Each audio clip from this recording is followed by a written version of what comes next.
ସମସ୍ତଙ୍କୁ ମୋ ତରଫରୁ ହାପି ରଜ। ଘରକୁ ଆଜି ଆସିଥିଲେ ଲାରା ଆଉ ଲିପି। ଏଇଠି ଦେଖନ୍ତୁ ସେମାନେ କେମିତି ତାଙ୍କ ଭାଇଙ୍କୁ ତେଲ ମାରିବାରେ ଲାଗିଛନ୍ତି, ମାନେ ରଜ ପାଇଁ ବୁଲିବାକୁ ଯିବାକୁ କହୁଛନ୍ତି। ତାପରେ ଫାଇନାଲି ତାଙ୍କ ଭାଇ ରାଜି ହେଇଗଲେ ଆଉ ଆମେ ଚାଲିଲୁ ବୁଲିବାକୁ। ଗଲାବେଳେ ବାଟରେ ଆମେ ଲିନା ଆଣ୍ଟିଙ୍କୁ ଆଣିବାକୁ ଯାଇଥିଲୁ।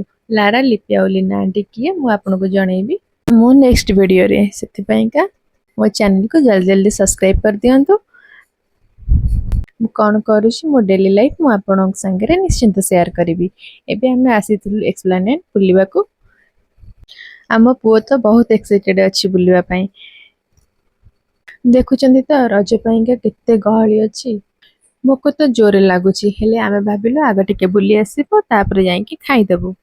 ଆଜି ମୋ ପୁଅର ପ୍ରଥମ ଥର ପାଇଁ ବଳ ପ୍ରୟୋଗ ହେବା ପାଇଁ ଯାଉଛି। ଦେଖନ୍ତୁ ମୋ ପୁଅର କେତେ ବଳ, ସେ କେମିତି ଖେଳୁଛି। ଖେଳ ବୁଲା ତ ବହୁତ ହେଇଗଲା, ଏବେ ହଉଛି ଖାଇବା ଟାଇମ୍। ମମିଙ୍କର ଆଣ୍ଟିଙ୍କର ଖାଇଥିଲେ ଠୁଙ୍କା ପୁରୀ। ତା ଭିତରେ ସ୍ୱାମୀ ଆଣିକି ନେଇ ପହଞ୍ଚିଗଲେ ବିଗ୍ ବିଗ୍ ପିଜ୍ଜା।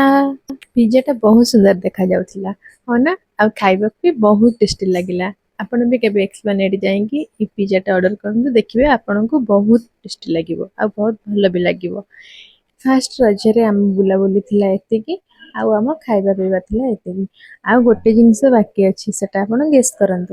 ଏକ୍ସପ୍ଲାନେଡ୍ରୁ ବାହାରିଲା ବେଳକୁ ଦେଖିଲୁ କିଛିଟା ବିଜନେସ୍ ଷ୍ଟଲ୍ ପଡ଼ିଥିଲା, ଆଉ ସେଟା ମୋ ମୁଣ୍ଡରେ କିଛି ବି ପଶିଲାନି। ଆଉ ଯୋଉ ଜିନିଷଟା ବାକି ଥିଲା ବୋଲି କହୁଥିଲି ସେଟା ହଉଛି ପାନ। ସ୍ୱାମୀ ବାଟରୁ ନେଇକି ଆସିଥିଲେ ଆମ ପାଇଁ କିଛିଟା ପାନ। ପାନଟା ବହୁତ ହିଁ ଟେଷ୍ଟି ଥିଲା। ହାପି ରଜ।